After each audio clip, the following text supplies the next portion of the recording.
Баршаңызға қайырлы күн. Бүгін сіздермен осындай өте үлпілдек, жұмсақ болып шығатын, әрі ашытқысыз әзірленетін, небәрі 10 минут уақытыңызды алатын жұмсақ бауырсақтар мен шелпектердің рецептісімен бөлісетін боламын. 1 сағат қамырды ашытып қойып, оны күтудің қажеті жоқ. Илеп бірден жасай бересіздер. Ол үшін сізге керегі айран, ас содасын жақсылап араластырып реакцияға түсіру. Екеуі бірге реакцияға түскендіктен соданың дәмі жойылып кетеді, одан қорықпаңыздар. Онан соң үстіне шекер, тұз, жұмыртқа, сұйық майымызды және үккіден өткізілген ұнымызды қосып, жұмсақ осындай қамыр илеп 10 минутқа қойып қою.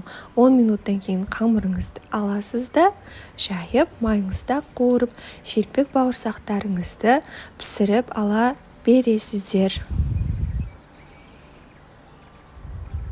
Және бұл қамырдан тек нан мен бауырсақтан басқа булочки, пицца әзірлей берулеріңізге болады. Мінекей осындай үлпілдек бауырсақтар шығатын болады. Міндетті түрде жасап, қайталап көріңіздер. Мені қолдап, маған тіркеліп өтіңіздер.